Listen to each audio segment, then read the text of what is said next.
Hello, this is Eleni Nota from Ankor, and you're watching RichardMetalFan. Hey, what's up, guys? Episode 206 of Richard Metal Fan Interviews, calling from Zoom. And I'm here with Eleni Nota from Ankor. She also plays with Meet the Maker, My Inferno, probably a plethora of other bands I don't even know about. So, how are you doing today? Hello, first of all, thank you for having me. I'm good, and you? Doing pretty well. It's a little early morning, and I almost overslept, and I was a bit late. So, note to self: don't ever go out the night before you haven't to get up early for an interview. Well, you went to a show, so it was for a good reason. It's all good. So, kind of like the format is, I want to do a rundown of your discography and talk about like your musical history. So, but before we go into that, take me back to young Eleni. So, kind of growing up, what were the first bands that got you into metal and what made you want to start playing drums? Well, the first one and the most important probably for me was Slipknot. Um, they weren't the first metal band I heard, but they were the most important because I went crazy with them. And through Joy Jordison, I decided to start playing the drums. So they kind of saved me on my journey in a way. And after that, I was really into new metal, but also symphonic when I was a teenager, like Nightwish, Epica, Cradle of Filth. That was my thing, like symphonic, a bit black metal, that sort of stuff. Um, so yeah, and then as a young adult of 18, 19, I discovered metalcore too. Like bands like Bring Me the Horizon and Architects, and that's pretty much what I hear mostly nowadays. Like if I have a specific taste in music right now, it's mostly the modern metalcore scene. Awesome. What was a lot of people know you from Anchor, of course, Meet the Maker, and My Inferno. I'm just curious, like, what were your bands even like long before all of those? Actually, My Inferno, because now you mentioned it, actually, it's a band that I played many years ago. It doesn't even exist anymore. Like Yeah. they disbanded for the last 5, 6 years. But yeah, they were a group of friends and we had a good time. And Meet the Maker, I was never a member of the band. I was doing session work for them until they found the permanent member. So pretty much right now I'm playing only in Ankor, and the rest I do is session work. But yeah, in the early days, well, when I was in high school, I had like the classic high school band that pretty much everybody has, and I played rock covers of Nirvana, Arctic Monkeys, and stuff like that. And then at around 18 and 19, I joined my first more professional band. They were called Lightfold. We played a mix of progressive and power metal.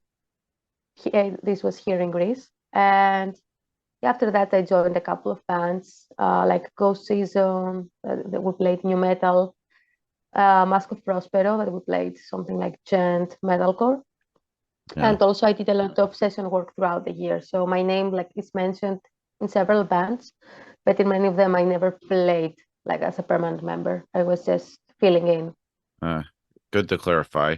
But tell me about like that first Lightfold album, Time to Believe. I was trying to like listen to it like a couple days like in prior, try to prepare for it. So where was that recorded at? Actually, I didn't record the drums for that because most of the album was ready before I joined the band. So the drums are programmed by the guitarist. So like I don't take any credits on that album. Like we played it live many times with me in the band, but I didn't like compose anything on that album. But the next Lightfold album called Death Waters was entirely recorded by me. And actually it was my first album recording ever. That was many years ago. I think it was 2015, 16 or something. Yeah. Yeah, Deathwalkers came out in 2019 according to the Metal Yeah, Archives. it came out like 3 or 4 years later than it was recorded. It like took a long time to come out, but it was recording 15 or 16, I think. Nice. Nice. I had no idea. But I'm also curious about like Ghost Season because I know you played drums for them from 2016 to 2018. So I was trying to like look up info about it. Mm-hmm. I couldn't really find anything. Tell me about that. Well, Ghost Season also has disbanded, so that's why you maybe probably you're not able to now find much info. They don't exist as a band anymore. But yeah, it was a very cool project, very modern, like the influences were mostly like Disturbed, that type of thing. So a mix of modern metal and new metal. And yeah, it was a very cool project. And we did an album with them, like Stars in a Neon Sky. We did 2 tours with them. They were also my first tours ever, like not long tours, but a couple of shows. One was in Eastern Europe, like Czech Republic, Slovakia, and Poland, and the other one was a English tour. We played like 6 English cities. So it was a very good experience, and I learned a lot through that. Very cool band. Awesome. And then kind of going into 2020, I know you joined pretty much one of my favorite bands, Nervosa, and you did this album, Perpetual Chaos, Oh yeah. which is definitely one of my favorite albums from 2021. So I'm just curious, how did you end up joining this band? Actually, the guitarist and now singer also and founder of Nervosa, Pri, found me through YouTube and Instagram because when the previous drummer, Luana, left the band, she started looking for female drummers around the world. I think she was more focused on Europe, though, because she wanted to transfer the base of the band in Europe. So she was looking for European drummers mostly, I think. Uh, and yes, I stumbled upon my videos, especially one Slipknot drum cover I did, and she sent me an email to audition for the band. That's pretty much how it happened. Yeah, it's still like like I mentioned, like my top albums of 2021. One I remember hearing like Guided by Evil, and when you kind of like joined Nervosa, did you wanted to try to bring something new rhythmically that they all didn't have previously? Well, I'm very double bass drumming oriented. So, and Nervosa before me was more blast beat oriented. So I think I brought a bit my element, but adding a lot of double bass in the songs. I think that's what you can notice mostly about the drums when you hear the album. It's full of fast double bass because Oh, that's my thing. So yeah, I think I brought that on the table. yeah, and I remember like what while you were doing the tour, I think it was like last year you did tour with Destruction. I sadly had Mhm. missed that because in Atlanta because I was at Maryland Death Fest when you all were in Atlanta. But I remember during the last day, I think I saw all of y'all walking around. I just remember running into Prika. But one thing I regret is like, man, I really wish I could have gotten a picture with y'all. Oh yeah. That's a pity, but maybe you can get pictures of us separately when Nervosa comes to the US and Ankor comes to the US. Maybe that's opportunity, like you can get like Yeah, every member separately, every past member, I mean. yeah, definitely. But then, of course, like, how hard was it to leave Nervosa? Because I know you left September of last year.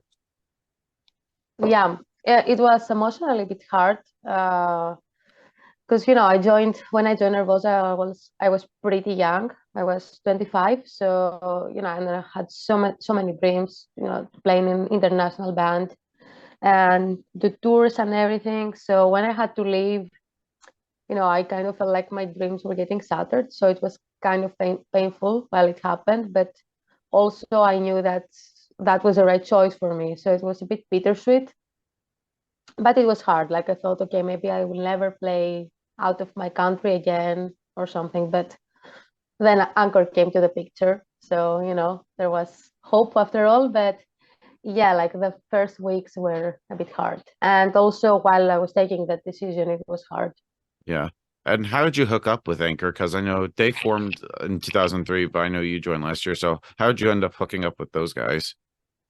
Well, it was right timing pretty much because their drummer left and they were in a need of a new drummer and I had just left my band. So we were both looking for each other, let's say. And also we have a very good common friend who is called Diva Satanica. So, the previous Nervosa singers is a Yeah. very good friend of mine, but also a very good friend of Ankor's. They're all Spanish. So they've been on each other for years. So also, they asked Diva about me, like, what's up with Eleni? Is she all right? Blah, blah, blah. And Diva said, yeah, she's great. So, she hooked us up in a way. And that was very cool. Awesome. And so tell me about like making like those first single that you were with Prisoner. There, I love that song. So tell me about like that. It's kind of like different than what I've heard from any of your other previous bands. Well, yeah, Ankor actually is, let's say, from any band I've ever played in my life, Ankor is the closest to my current taste in music. So, and I really enjoy that because I think I can musically I fit more into that, and I can do my thing exactly how I want to do it. So it is very easy to compose drums for Ankor. Like I don't have to overthink it that much because all my influences come intuitively, like they appear immediately. So yeah, Prisoner actually was very cool. It happened a bit last minute because when I joined, they needed to immediately to make Prisoner, like to film the video clip and do everything. So it was very hectic. I just wrote the drums for it last minute and we did the video clip. I remember I barely could play by heart my drum parts during the video clip. I could then memorize them. I didn't have enough time. Like, because normally I transcribe my drums and I read the music sheet until I memorize it. But I can't have a music sheet in a video clip. It looks horrible. So I was filming it part by part to just check the music sheet a bit, try to memorize it and play the part for the video clip. And then next part, it was a bit difficult with video clip, but it was super cool and it turned out great. It's my favorite Ankor song, I think, to play also live. Yeah. Yeah, it's up because of course now it's on like the EP that came out last month, Stereo. And I especially with the other songs being title track Dark Beat and Oblivion. Like I just listened to that EP like yesterday or the day prior, and I think it's a good EP. So how was that like being like your first release with the band? Oh, it's great. Like we're doing this single thing right now. Like we're not focusing on an album. We're just rather release singles. So we pay a lot of attention to each track separately, and it's great because like I really like this process. Instead of like trying to work on 13 songs all at once, you just take it song by song, you finish it, you're happy with it, like you do all your corrections, you do your video clip, you make sure the video clip is as good as possible. So each song is like your baby, let's say. Okay, of course the same happens with an album, but if you take your time with each song, it's even better. So I'm very happy with all the songs. I love all four of them. Awesome. And speaking of like music, have you all started of like working on like a full length Anchor album? Like, what's the status with that? Sorry, I didn't hear you. You said if we're working on a full Ankor album. Yeah.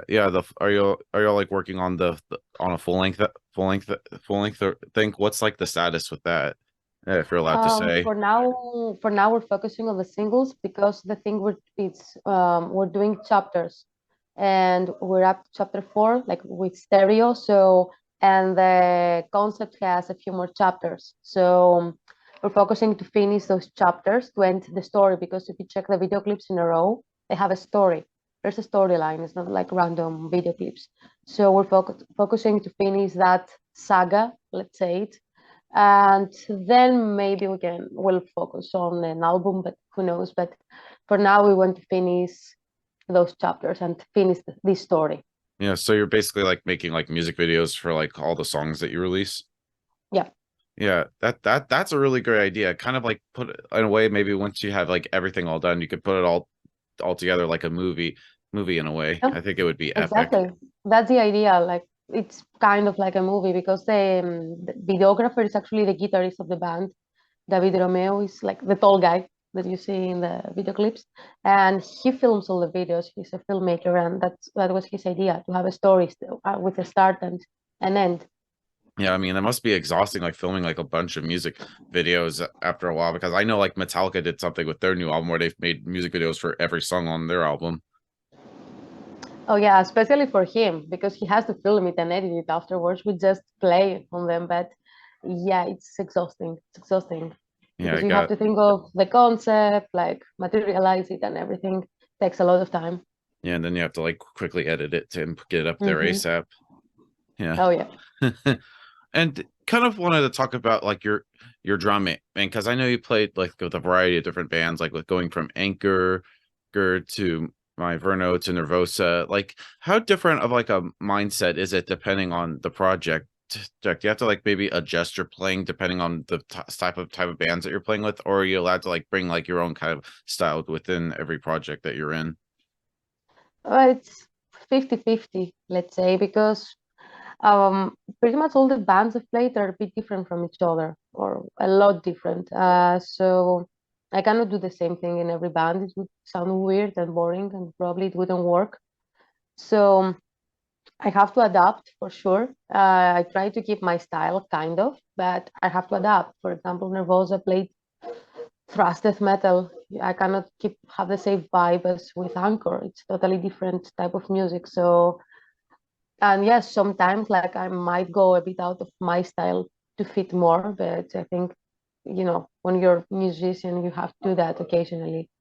So I think, yeah, like I work it out with practicing, trying to learn the things I'm not able to do when I join a band. Like, for example, with Nervosa, when I joined, I had never played thrash metal before, so I wasn't very familiar with blast beats and skunk beats. So I had to learn all that stuff and pretty fast.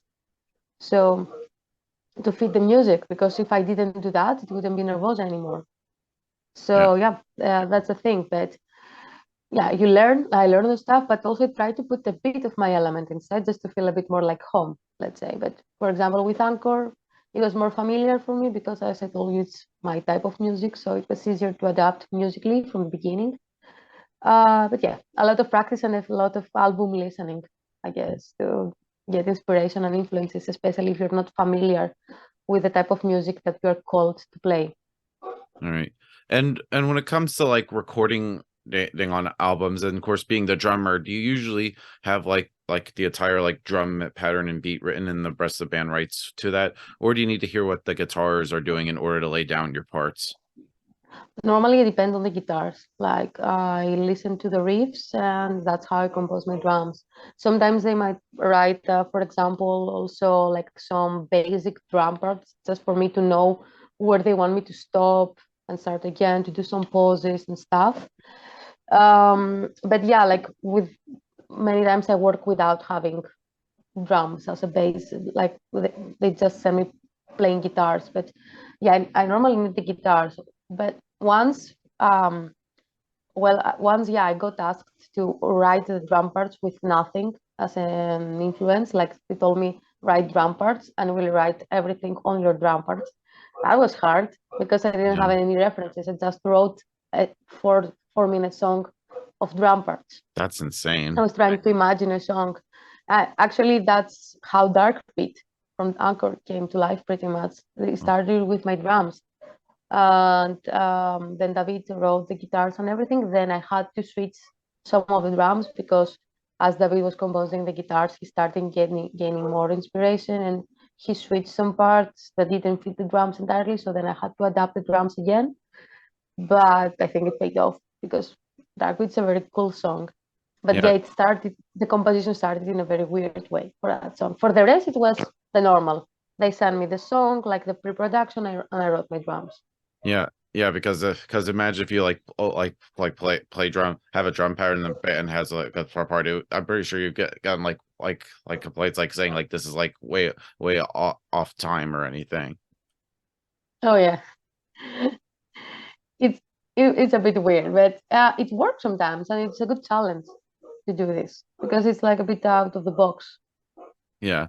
Yeah, and kind of also talking about drums because I remember watching like another interview with someone talking about like the drumming's just like a rhythmic based instrument, which is true, but I also think it's a very emotional kind of of instrument because the way you can like play the drums can like reflect on like an emotion. It's not just like blasting and beating the shit out of it, but it could be like motions where you could just like hit the hi-hat just like the way you hit it. So is that how like in a way you could feel like a certain like emotion depending on the way you hit the drums? Actually, yeah, and that's a very cool point. I never heard anyone else mention that. That's a very cool point for drummers. Um, yeah, because drums, okay, they might not have a melody in the traditional way, but you you can pour out your emotions so easily with drums because, as you said, like in the more like anger filled and emotionally filled parts, like, the heavy emotions that you want to get out. You just, you smash the shit out of the drum kit. So you have that in like very strong choruses and breakdowns and everything. But then in a sadder, more chill part, you might, as you said, hit the hi-hat or a cymbal or a very chill groove that it's a bit more sad or whatever. And when you feel happy and dancey, you can play dance groove. Yeah. Like the emotions change so much, even in the same song. Like it happened to me with our song Stereo, for example. Like I feel most of the song is kind of sad, and I feel sad playing it because I can get the emotional context that is within the song. So, and in the chorus is more anger and despair filled. So I hit the shit out of those drums. The verses are a bit more sad, and then in the end you have a dance part, like it's a party part. David wrote that on purpose as a big metalcore party, and immediately when I play it live, I feel happy on that part, even though like seconds before I was feeling, sad and angry, and I was hitting everything so hard. Then I was dancing at the end. I'm feeling Awesome. happy. Cool. And the final question I want to ask you is with Ankor, because I know you all are kind of like spread out. Like I know the band is primarily in Spain, but of course you being from Greece, and then Jesse's also being from the UK. Because yesterday I've had Christina Vega from Cobra Spell, and I was asking her that this like how does like the dynamic work within Ankor? Well, with Ankor, actually, I'm the only one that lives in a different country because Jessie is from the UK, but she lives in Spain like the rest of the guys. Oh, So they're all gathered in Spain, and I'm in Athens, Greece. But, well, it's a lot of traveling on my part mostly. Like, I go there to do all the music videos and the rehearsals. And also, we work, from a distance. Like, it's a kind of a long distance relationship. Let's call it that. Like the composition happens through distance, and it's very easy nowadays. Like they send me the stuff, I compose my parts, I send them, they review it, they ask me for some changes, goes back and forth like this. And we do video calls to discuss plans and everything. But then when we have to do something that requires my physical presence, like a video clip for sure, I will go there and come back home after. cool. And so, kind of like in the end, to wrap things up, what's next for Ankor? I know you, like you mentioned earlier, you're working on sort of like the singles and stuff. Is there like any like new tours in the work that you're allowed to say? And is there a chance maybe you could bring Ankor to the States for a tour one day? We'd love to have you. Oh yeah, I would love to come too. So actually we just finished a tour. Like we had a 3 week headlining European tour. So we just finished that, and it went great. It was an amazing experience. Um, and so after that, yeah, for 2023, we're pretty much done with shows. Well, only 1 month and a half is left, anyways. And then we have a lot of plans for 2024. We have a festival in India, Bangalore Open Air in February. We have another European tour with supporting Beyond the Black in April. It's the entire month of April. It's almost a 4 week tour all across Europe. We have many summer festivals confirmed. For example, Wacken and Tuska in Finland and many more. And also, yeah, some more shows that I cannot talk about them now because they're not announced yet, but we have more shows until next summer. And yeah, we're also working on a US tour. We don't have anything like confirmed or something yet, but we really want it to happen. So we're trying to make it happen maybe for next year because Awesome. we really So want to come to the States too. I cannot promise that, but we really want it. So we're trying our best to make it happen. awesome. So thank you, Eleni, for this interview. It was great to be able to talk Yeah. with you today. There's just any final words you want to say to the viewers that are watching this to close this out? So yeah, first of all, thank you for having me, and to the viewers, thank you for being here and listening to this and supporting music. And because music without people like to go to shows, listen to interviews, buy albums and stuff, it wouldn't exist. Like so, thanks to everybody for being here. Stay safe, stay happy, and I wish you all the best. Stay Oh, metal. Awesome. So everybody, Eleni Nota from Ankor. We'll see you next time.